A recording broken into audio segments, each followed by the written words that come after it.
누가복음에서 언젠가도 몇 차례 말씀했지만 12장에서 19장까지 이어지는 누가복음 핵심 라인, 황금 라인, 다시 한번 또 다른 그 전에 설명하지 않는 그것을 설명하면서 12장부터서 다시 한번 훑어보겠습니다.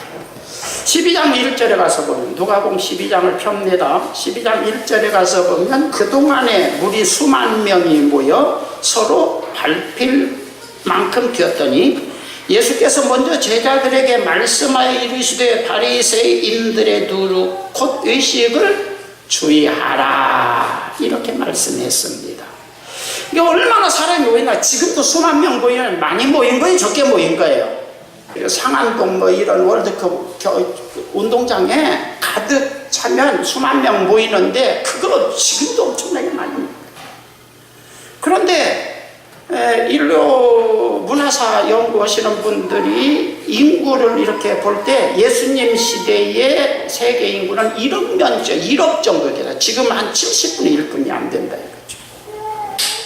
이건 무지무지하게 모인 말이에요. 지금 말하면 몇십만 명이 모인 것과 같은, 그렇게 많이 모였어요.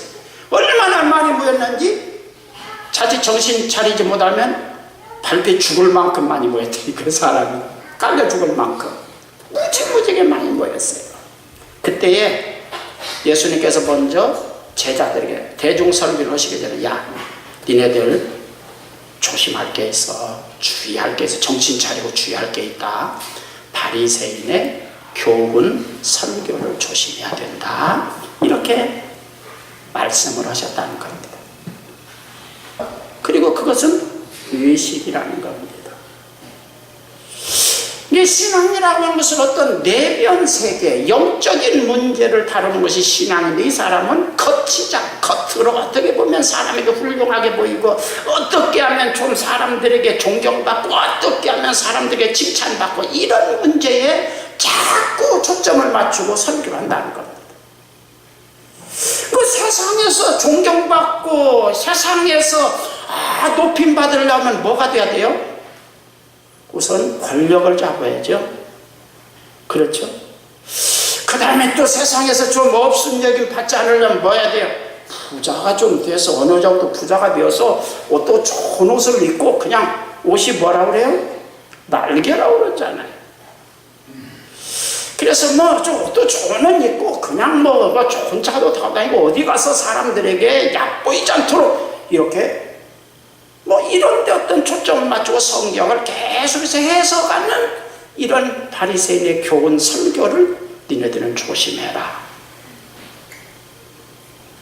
사실 여기서 의식이라는 말은 생명하고 상반된 어떤 견해를 말하는 겁니다. 겉 하면은 뭐예요? 반대가 속이죠. 의식은 겉을 장식하니까 잘 치장하고 사람에게 보이려고 하는 것이고, 사실은 내면 어떤 생명의 문제하고 상반된 어떤 이런 것을 지금 의식이라고 말씀하신 겁니다. 그거 조심해야 됩니다. 사실은 여러분들이 교회사적으로 보면, 교회가 크게 건축을 했을 때 이미 기독교는 회복할 수 없을 만큼 타락한 것입니다. 사람도 술집 여자나 뭔가 허한 사람, 이런 사람이 자꾸 막 화장을 진하게 하고 좋은 옷을 입고 막 자랑을 하고 막 이렇게 하려고 하는 것이죠. 4절 5절 12장 4절 5절 보니까, 내가 내 친구 너에게 말하노니 몸을 죽이고 그 후에는 능히 더 못하는 자들을 두려워하지 말라. 마땅히 두려워할 자를 내가 너에게 보이리니, 곧 죽인 후에 또한 지옥에 던져 넣는 권세 있는 그를 두려워하라. 내가 참으로 너에게 이르노니 그를 두려워하라. 두려워하라는 말이 몇 번 나온 거예요? 어디? 3번이나 나온 거죠. 세상의 어떤 권력을 가지고 있어요. 이 권력자는 지금 누구를 암시하고 있는 거예요? 당시의 유대교 지도자자, 종교를, 하나님을 믿는 신앙을 제일 으뜸가치로 삼고 있는 유대인들에게 있어서 하나님을 믿는다고 하는 것, 하나님의 이름으로 무엇을 행하는 대제사장이나 바리새인들은 무서운 특권지. 지금 말하면 경찰 이런 사람보다 더 훨씬 무서운 사람. 그러니까 이런 사람들을 너희들은 두려워하지 말아라. 왜 두려울까요? 그 사람들이 가르치는 그 설교, 그들이 주장하는 그대로 맞추면 두려워하겠어요? 아니면 상 받겠어요? 칭찬 받겠어요? 뭔가 맞받아치는 게 그게 뭐야? 그게 틀린 거지. 그러면 이 자식이 누구한테 대들어 그리고 너를 죽일는지 몰랐다. 그러나 너를 설사 죽인다고 할지라도 두려워하지 마라. 너를 죽이기도 할 뿐 아니라 지옥에 던져넣는 어떤 권세를 가진 그분을 두려워해라. 그분이 누구예요? 하나님을 두려워하라. 바른 신앙을 주장하다 죽는다고 할지라도 너는 그들 두려워하지 말고 바른 신앙을 지켜라. 그런 내용을 강조하고 있는 거죠. 이 강조점을 오늘 본문에서 누가복음 16장에서는 누가 계승하고 있는 것 같아요? 거지 나사로가 그대로 지키고 있는 것 같잖아요. 가난하고 굶주리고 병에 시달리고 죽는다고 할지라도 정말 구원과 영생과 하늘나라를 의식하면서 그 믿음을 지켜가고 있다 라고 하는 것을 지금 오늘 본문에서 나사로가 지키고 있는 거예요.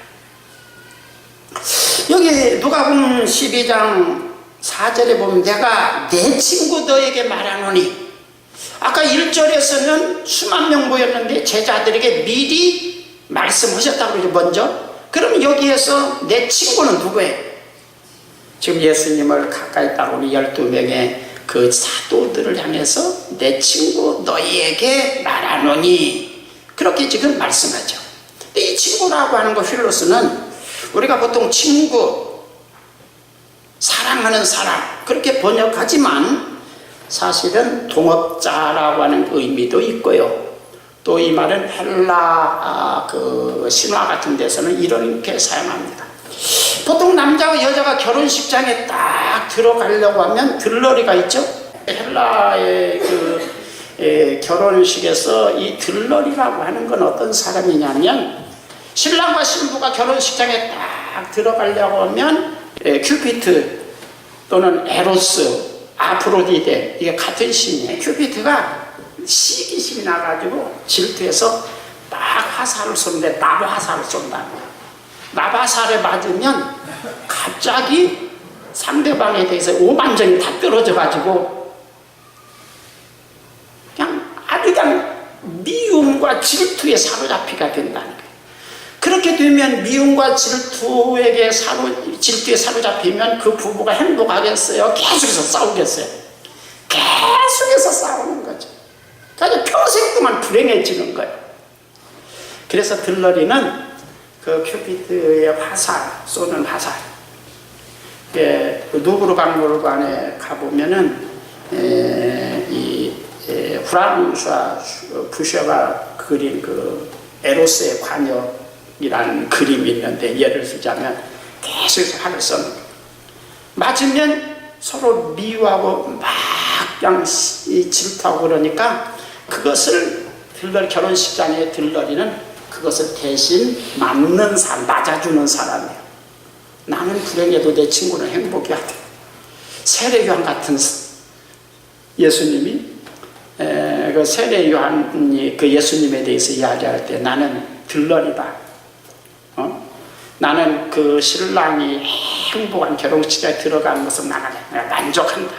그런 어떤 그 표현을 한 것처럼 들러리는 대신 신랑 신부를 대신해서 큐피트의 그 나바사를 대신 맞아주는 사람, 방탄조끼 같은 사람이죠. 그것을 친구라고 필로스라고 하는데, 오늘 여기에서 내 친구, 내 대신 고난과 역경과 생명을 걸고서라도 나를 지키고 나를 막아주고 나를 위하는 그런 사람, 내 친구 너희들에게 말한다, 이렇게 말씀한 거죠. 여러분들이 정말 오늘 여기에 있는 주님의 친구들이 좀 되기를 바랍니다. 주님을 위해서 내가 불행에 질지라도, 내가 고난을 받을지라도 주님이 영광을 받으시고 주님이 높임을 받으시고 주님의 복음이 제대로 이루어지기를 나는 소원합니다. 그런 마음을 가진 그런 주님의 친구. 예수님은 12 사도들에게 내 친구, 나의 동업자라는 뜻을 가지고 있거든요. 나의 방탄조끼. 방탄조끼는 대신 그 사람 맞는 총이 그 사람을 위하지 않도록 막아주는 게 방탄조끼잖아요. 방탄조끼. 여러분, 우리 지금 현대 민주주의 정치 체계에서 대통령 중심제하고 내각 중심제가 있잖아요. 우리나라는 무슨 중심제예요? 대통령 중심제예요. 내각제래, 민주주의래도. 이 대통령 중심제에서 장관은 대통령의 방탄조끼와 같은 역할을 한다. 정치 역학을 해석하면. 이게 무슨 문제가 생기면 사실은 누가 책임져야 되는데, 대통령이 책임져야 되는데 장관이 책임지고 물러가는 겁니다. 방탄조끼 역할을 하는 게 어떤 의미에서는 대통령 중심제다, 민주주의에. 그렇게 해석하는 사람도 있어요. 그러니까 지금 여기에서 내 친구, 나의 방탄조끼, 나의 동업자, 너희들에게 말한다. 몸은 죽여도 영혼은 죽이지 못하나, 지옥에 떨어지게 하지 못하는, 몸만 겨우 죽이는 그런 사람들은 두려워하지 말아라. 그게 두려워서 신앙이 굴절되거나 바리새인의 그런 교훈에 너희들이 굴복하면 안 된다. 그런 말씀을 하신 겁니다. 자, 12장 13절 21절에 가서 보면 예수님이 지금 수만 명이 모여온 사람들 앞에 설교하고 있는데, 예수님, 우리 아버지가 죽으시면서 유산을 남겼는데 우리 형이 전부 다 독식하고 동생인 나에게 좀 하나도 안 나눠줍니다. 좀 나눠주라고 한마디 좀 해주십시오. 우리 형님도 여기 있는데요. 그랬더니 예수님이 탐심을 물리치라. 사람의 생명이 소유에 넉넉한 데 있지 않다. 그러면서 그 동생으로 인해 책망하시는 그런 내용이 있습니다. 누가 나를 너희들의 물질이나 나누는 재판관으로 세웠느냐? 이렇게 말씀했어요. 그러니까 예수님은 요즘 말하는 정의, 이게 이 정의라고 하는 것은 분배를 공평하게 한다는 뜻에서 나온 아리스토텔레스의 정의로는 분배를 공평하게 하는 거예요. 정의 원래 표시가. 그런데 지금 예수님이 만약에 그래도 정의로는 이런 분이라면 구약 성경에도 3분의 2는 형이 갖고 3분의 2는 동생이 나눠주라고 그랬는데 3분의 1은 동생이 나눠줘야지 왜 혼자 다 가져? 책망해야 될 건데, 예수님은 내 목을 나에게 달라고 요구하는 것까지도 탐심이라고 이렇게 책망하신 거죠. 이런 마인드를 가지신 예수님께서 여러분 물질 축복이나 이런 것에 대해서 어떤 태도를 보이실런지, 여러분들이 막 물질 축복에 대해서 기도하면 삼가 탐심을 물리쳐라 이렇게 응답하시지 않을까요? 그리고 그런 연장선상에서 불과 몇 장 뒤에는 부자가 천국 가기가 약대가 바늘귀로 들어가기가 더 어렵다.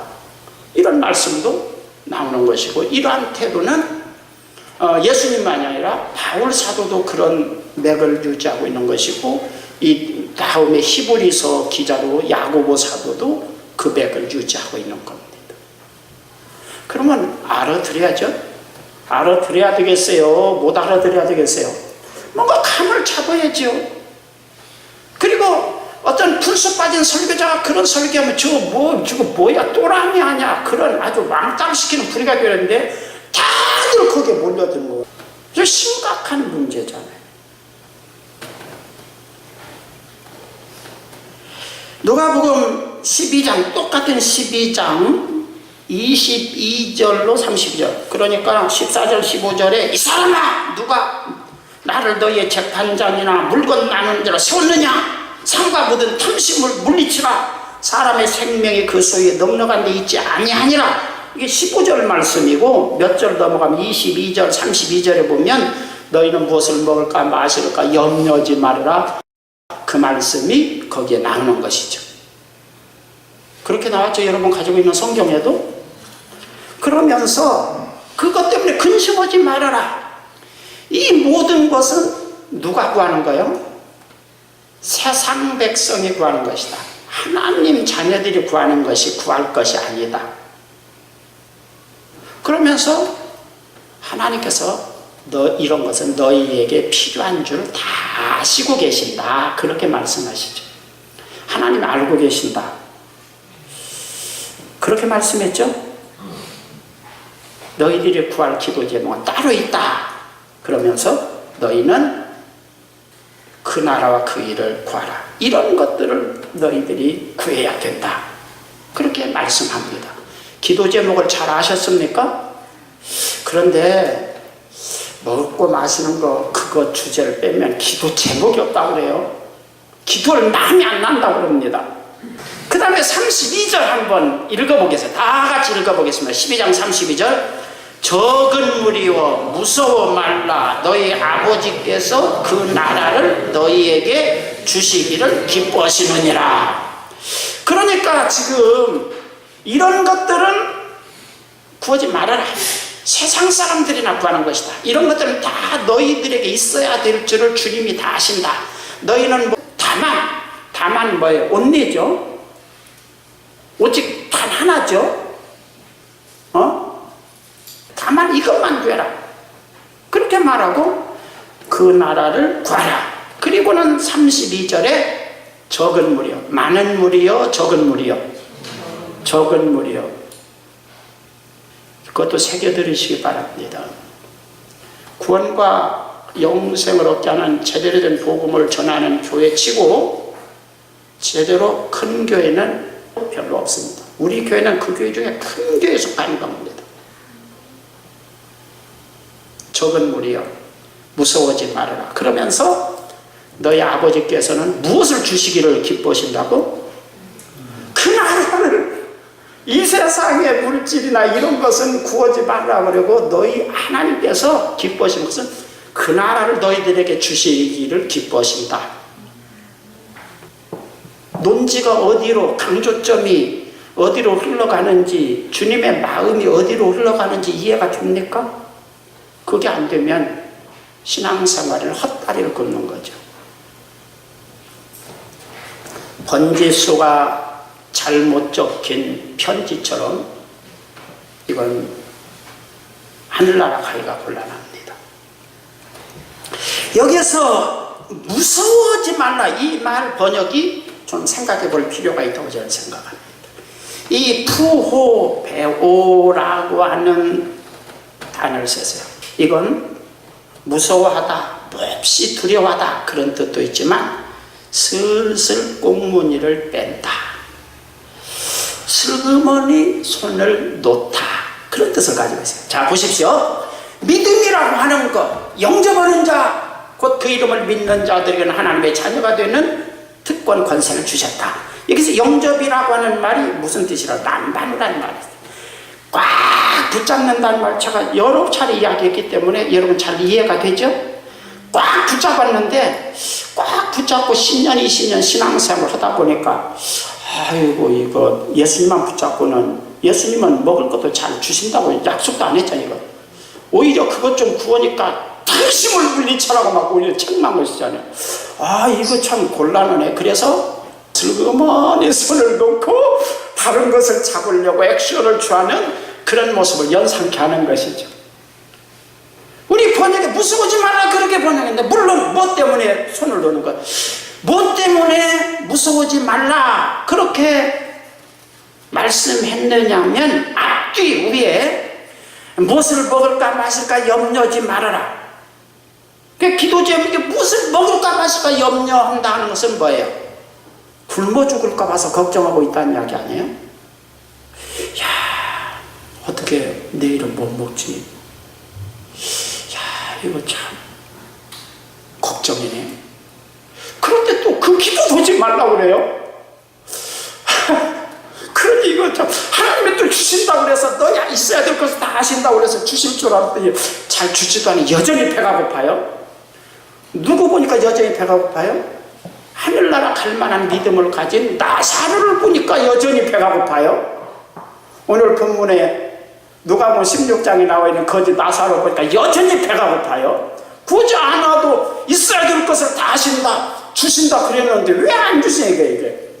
이 거지 나사로는 정말로 긴급하게 비상하게 하나님께서 먹을 것을 주어야 될 사람이에요? 아니면 좀 며칠 늦춰도 될 사람이에요?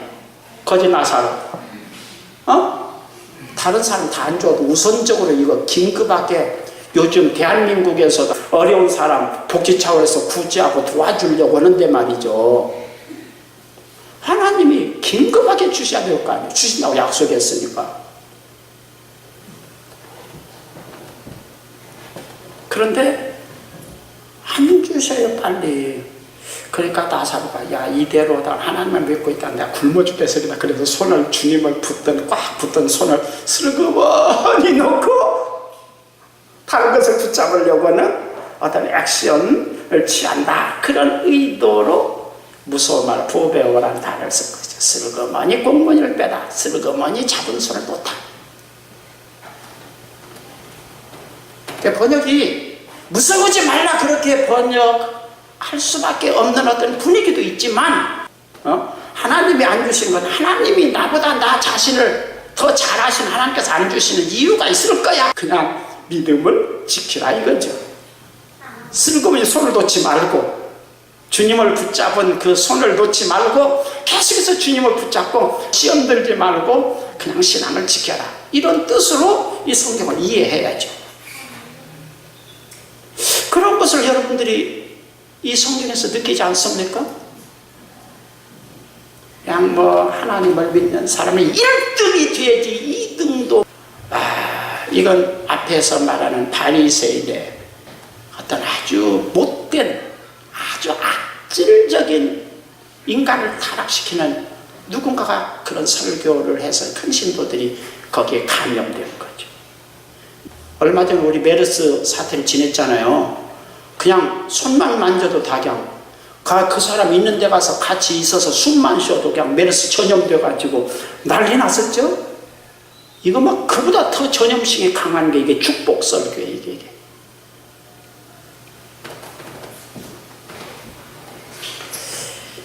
적은 무리여 뒷공 무서워지 말라를 뭘로 번역하면 뭐였나요? 포변은 뒷공문이 치지 말라. 주님을 붙든 손을 살그머니 놓지 말라.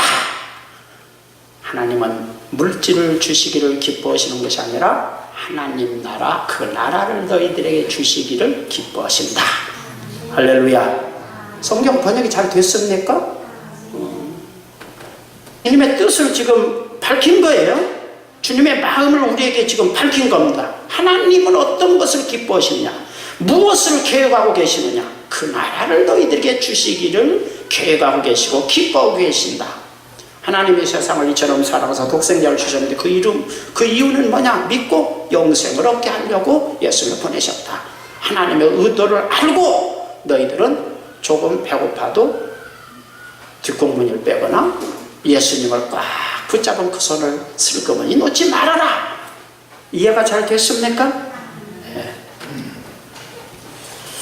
자, 이런 정도 되면 성경의 강조점이 어딘가 좀 이해가 됐습니까?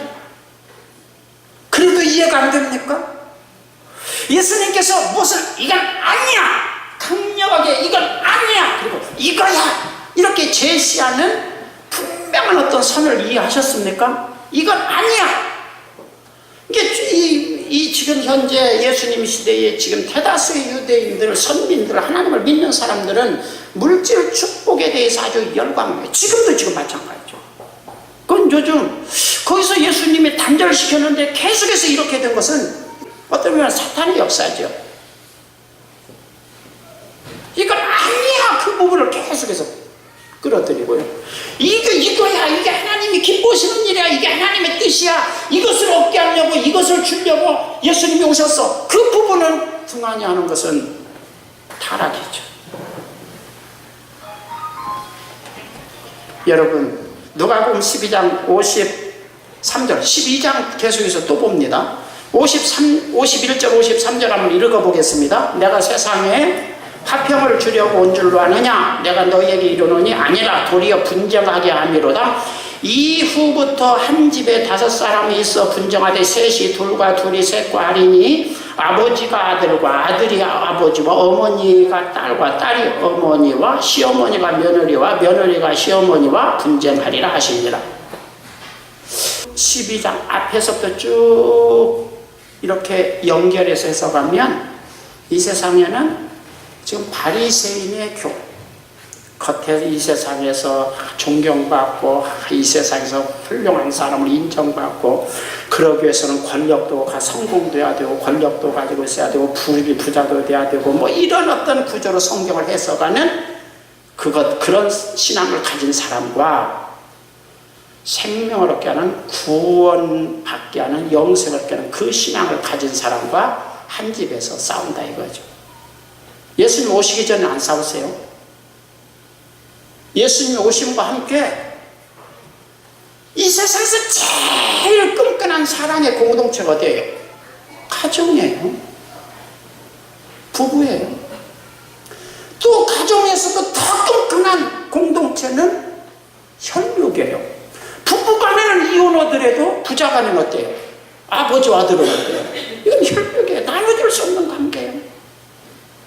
그럼에도 불구하고 예수님은 내가 온 것은 예수님이 뭐 사랑의 예수님이고 화평케 하는 자, 그런데 여기서는 싸우게 하는 자, 분쟁의 원인을 제공하는 자, 나를 제대로 구원받게 하고 영생을 얻게 하는 그 믿음을 가진 사람은 물질 축복을 강요하는 물질 중심의 신앙을 가진 사람과 한 집에서 같은 하나님을 믿는 사람들끼리도 싸운다, 분쟁한다, 누군가 싸우고 쫓아내고 갈라지지 않으면 안 된다. 그렇게 말씀하죠. 이 부분에서 용서해서 타협하라는 말씀이 없어요. 성경을 자세히 면밀하게 여러분들이 살펴볼 필요가 있죠. 이게 성경 해석이 잘 못 되니까 우리가 명확한 어떤 노선을 선택하지 못하는 거예요.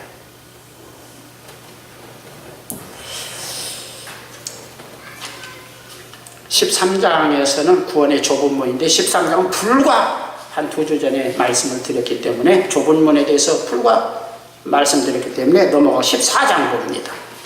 14장 15절에 예수님의 말씀을 듣고 이르되 무릇 하나님의 나라에서 떡을 먹는 자는 복이 되도다, 복되도다 그랬어요. 그러니까 이 말은 이 세상에서도 예수님과 함께 같은 상에서 이렇게 밥을 먹는데 너무나 행복한 거예요. 예수님하고 마주 앉아서 예수님 얼굴 보고 쳐다보면서 예수님이 하시는 말씀을 들으면서 먹는데 너무나 행복한 거예요. 야, 이 세상이 이렇게 행복할까? 그러면서 하늘나라에서 예수님과 날마다 함께 이렇게 예수님과 지내는 사람, 하늘나라에서 같은 식탁에서 먹는 사람은 얼마나 행복할까? 야, 너무나 행복하겠습니다. 그랬어요? 그랬더니 예수님이 뭐라고 하신 줄 알아요? 그래? 왕이 예수님의 혼인잔치와 같은 것이죠. 계시리고 어린 양의 혼인잔치. 그 잔치에 많은 음식을 차려놓고 많은 음식은 하나님 수준에서 많은 음식이에요. 그래서 그는 사람들을 막 초청했더니 나는 밭을 사가지고 일이 많아져서 바빠. 막 화장실 갈 시간도 없어요. 그래가지고 못 갑니다. 그리고 정중하게 사양했어요. 또 한 사람은 소 5결이, 5결이는 10마리죠. 이게 2마리씩 쟁기죠. 그러니까 10마리 샀는데 이 소들을 길들여야 되기 때문에 둘이 보조를 맞춰서 쟁기를 갈고 가려면 길을 잘 들여야 돼. 그러니까 길들이는데 농사처럼 가까이 오고 지금 길들이는데 지금 바빠가지고 못 간다고 그렇게 거절했어요. 또 한 사람 나는 장가 들어가지고 너무나 깨가 쏟아져서 깨봤는데 시간이 없으니까 못 간다고 말했어요. 이것은 말하자면 이 세상의 물질과 사업과 가정 때문에 주님을 제대로 못 믿는다고는 이야기죠. 그랬더니 예수님께서는 뭐라고 말씀하십니까? 여기에서 14장 24절에 보면 내가 너에게 말하노니 전에 청하였던 그 사람은 하나도 내 잔치를 맛보지 못하리라. 아주 하나도 맛보지 못한다. 그냥 다음에 회개할 여지가 없다 했죠. 여러분, 구원의 문제에 있어서 교회를 다니고 제대로 된 복음을 듣고도 그런 신앙을 좀 가졌다가도 세상에 먹고 마시는 것 때문에 타락한 사람은 다시 회복할 기회가 없다. 그것은 히브리서에 여러 차례 강조된 부분. 우리는 회개하면 7번씩 이런 7번 용서하신다. 그것은 보통 문제, 어떤 우리가 삶에 있어서 이해관계에 있어서 도덕 윤리적인 문제에 있어서는 잘못하면 얼만큼 하나님은 다 용서하신다. 그러나 신앙에 대해서 구원과 영생의 도리를 제대로 전달받고 이해하고 정말 그렇구나 그러면서도 물질이나 이런 것 때문에 타락한 사람은 다시 회개해서 새롭게 할 수 없다. 에서의 비유를 들어서 에서가 한번 장자의 명분을 판 다음에 정말 눈물을 흘리면서 회복하기를 구했지만 허락받지 못했다. 이렇게 말씀합니다. 이건 심각한 문제죠. 그 여러분 잘 이해해야 돼요.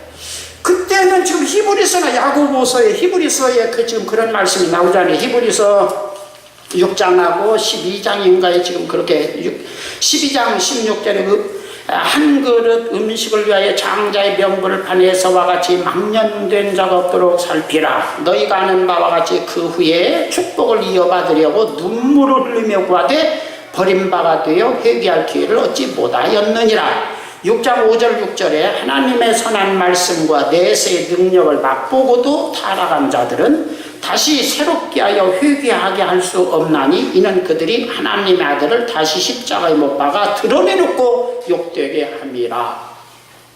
이건 핍박시대에 신앙을 지키기 위해서 외국에 도망다니면서 예수님을 믿는 사람들에게 보낸 목회서신입니다.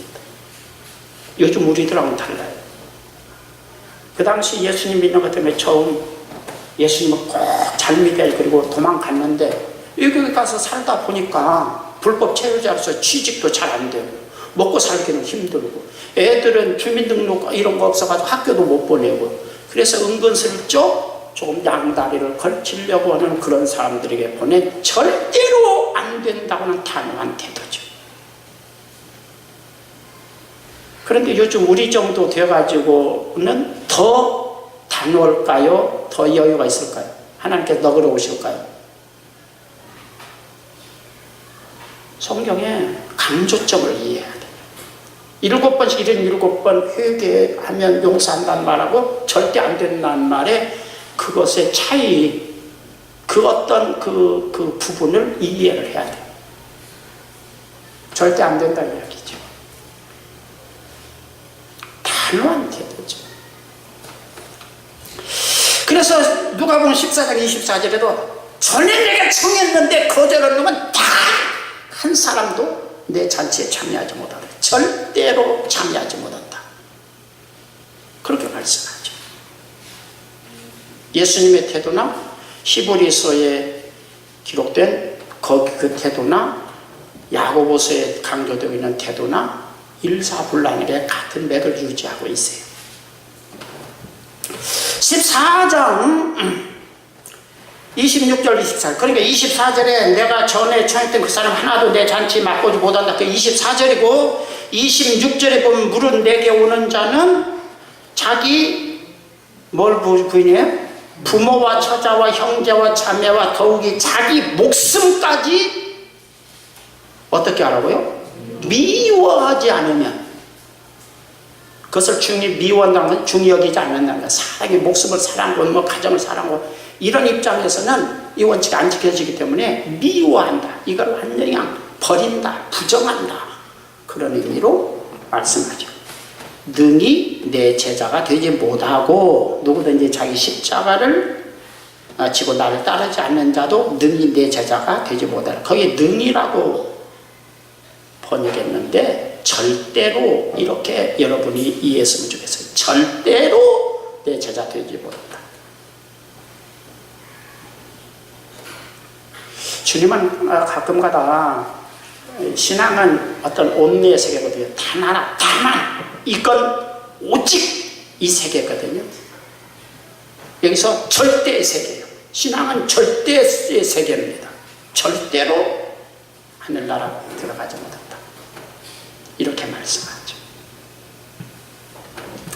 33절에 여러분 고민이 하나 해결해 드려요. 여기 보면 33절 이와 같이 너희 중에 누구든지 자기의 모든 소유를 버리지 아니하면 능히 내 제자가 되지 못하리라. 고민이죠. 모든 소유를 다 버리라고 그러니까 고민이요, 고민 아니야. 그 버리란 말은 번역을 좀 제대로 하면 숨통이 좀 트이는 여지가 있습니다. 이 버리다 아포타소마이. 아포란 말은 분리시킨다, 잘라낸다는 말이거든요. 전치사나 보통 이렇게 앞에 접두어로 붙어 있는 거죠. 아포는 잘라낸다, 분리한다. 이 타소, 원칙에 맞춰서 질서 있게 재배치하고 정리정돈한다. 그러니까 타소는 어떤 원칙에 맞춰서 정리정돈하는 겁니다. 우리 이종 집사가 오늘 안 왔어요? 이종 집사 어디 있어요? 내가 눈이 뒤에 앉으니까 잘 안 보이지. 이선영 집사. 저번에 작년에가 우리 간판 붙였지, 대원교회. 그런데 좀 신경이 많이 쓰이지? 그게 막 본드가 마르기 전에 막 붙여야 되니까요. 그런데 붙이다 보니까 대원교회를 은대교회로 붙여서 순서가, 대원교회가 순서가 바뀌어가지고 은자가 먼저 붙었다고 가정해. 그러면 떼어서 다시 붙여야 되겠어요? 그냥 놔둬야 되겠어요? 딱 들어붙었어요. 아주 딱 들어붙었어요. 그래가지고 잘 안 떼져요. 그래도 어떻게 떼야 돼요? 안 떼야 돼요? 이지영 집사? 다시 붙여야죠? 그런데 안 떼고 은대나 대은이나 뜻은 똑같아.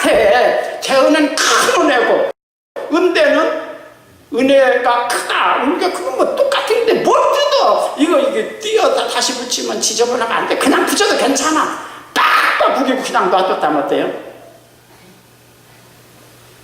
여러분들이 두고두고 이런 싸가지 없는 새끼야 게으른 적이 그냥 말만 살아요. 이거 말 잘하는 놈 어떻게 이겨먹을 수가 없어. 누군가 뜯어 붙이고 다시 해야지. 저게 뭐야 저게. 그런 생각 들겠어요? 안 들겠어요? 그거 똑같은 거죠. 대은이라고 붙여도 은대로 했으면 반드시 떼어서 어떤 문맥이나 어떤 논리, 가치에 맞춰서 제대로 정돈해야 된다. 그래서 질서에 맞춰서 어떤 원리나 원칙에 맞춰서 재배치하는 거예요. 다시 정리정돈하는 뜻이에요. 그런데 오늘 여기서는 버리다 이렇게 해서 누구든지 자기 소유를 다 버리지 않으면 나를 따를 수 없다. 그러니까 그 말은 버린다. 파소 마이는 강조거든요. 아주 이 헬라에서 강조를 절대 아주 최상급으로 강조할 때 뒤에다가 보통 마이를 붙여요. 그러니까 파소는 재정리정돈한다. 아포는 분리시켜서 떼어서. 그러니까 물질에 대해서 누가 설교를 어떻게 했든지 간에 세상 사람들이 어떻게 주장하든지 간에 여러분들이 제대로 예수님을 믿으려고 하면 구원받고 영생 얻는 그 복음에 충성시켜서 다시 재정리정돈하지 않으면 여러분의 가치관 속에서 정리정돈하지 않으면 여러분들은 구원받기 어렵다. 그런 내용입니다. 그러니까 구원받고 영생 얻는 그 하나님의 핵심 가치 강조점에 맞추어서 물질을 그 아래에 종속시켜서 재배치하고 해석하지 않는 사람은 신앙생활하기가 어렵다. 믿습니까? 그걸 잘 이해하시고 여러분들이 신앙생활 할 수 있게 바랍니다. 분명히 뜯어고쳐야 됩니다.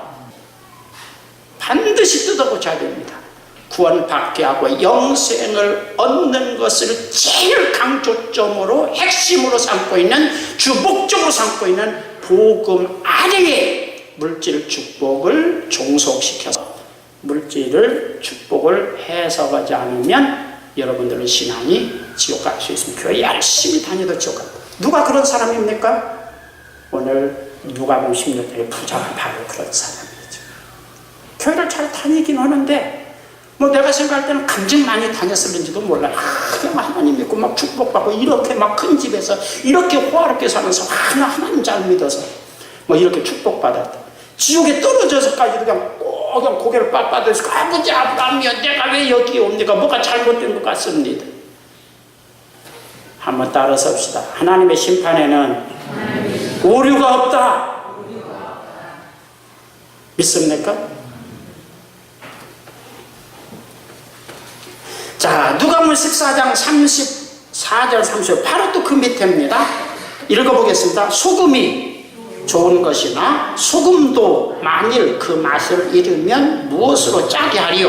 땅에도 거름에도 쓸데없어 내버리느니라. 들을 귀가 있는 자는 들을지어다 하시니라.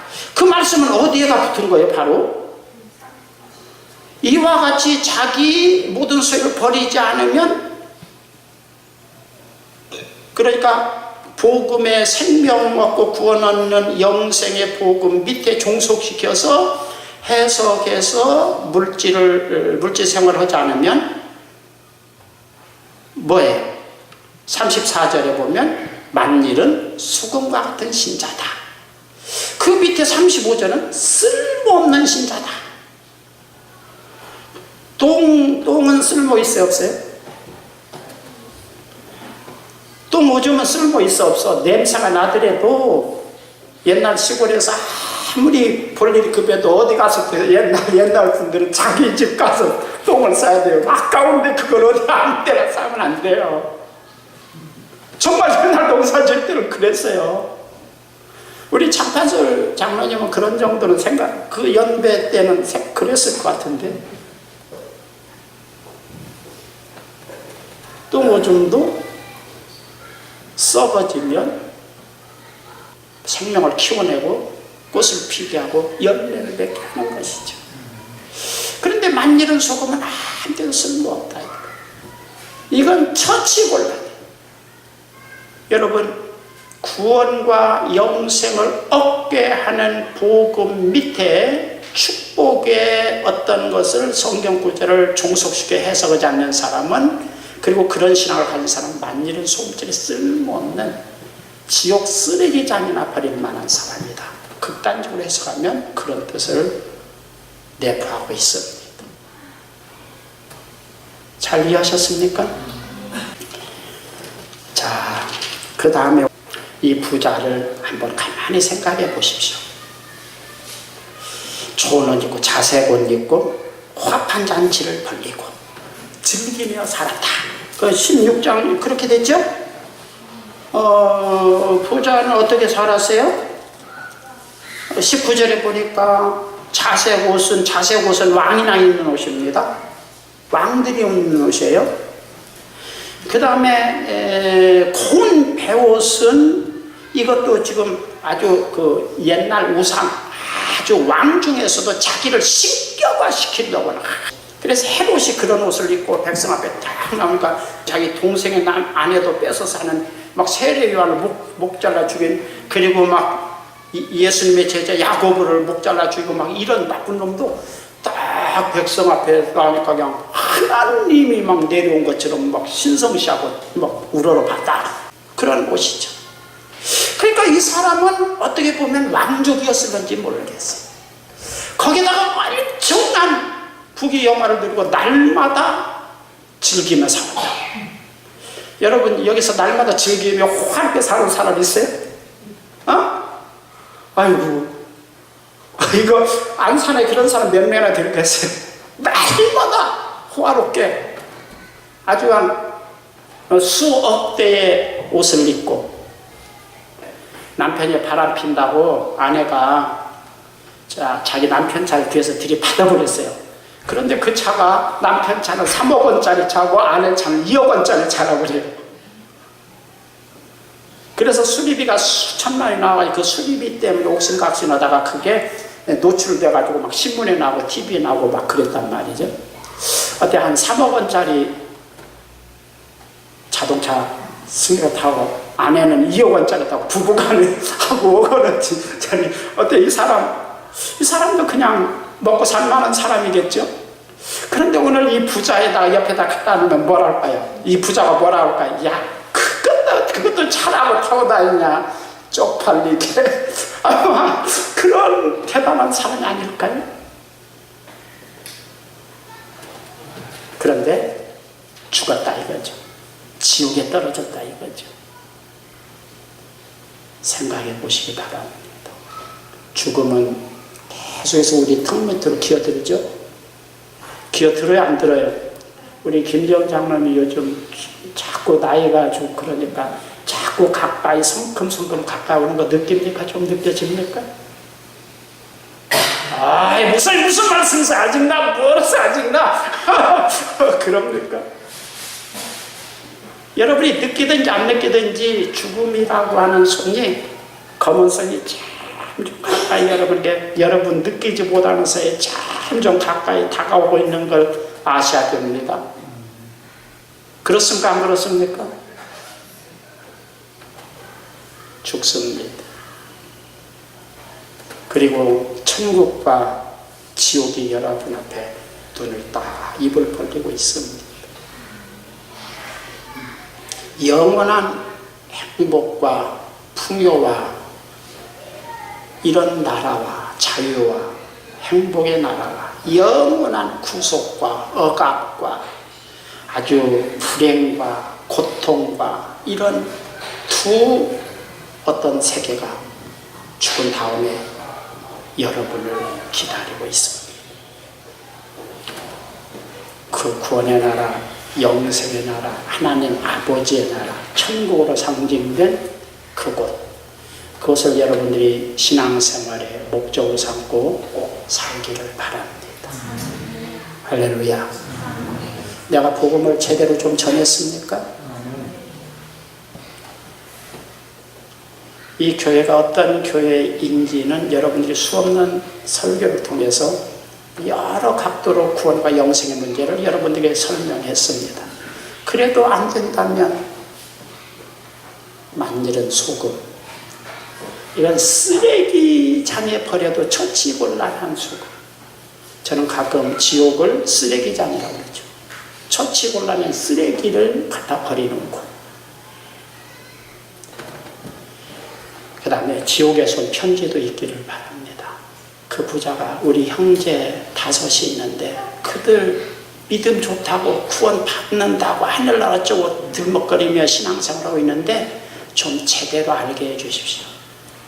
모세와 선지자는 뭡니까? 제대로 된 하나님의 뜻과 원리를 이해하고 설교하는 그런 분들에게 잘 들을 것이라고 말씀합니다. 그런 내가 뭐 이제 나이가 먹으니까 은퇴가 뭐 어쩔 수 없죠. 은퇴로 내려도 여러분들이 그런 목사님을 굉장히 여러분들이 사모하고 또 그런 말씀을 귀를 기울여 듣기를 바랍니다. 주의 은혜와 사랑을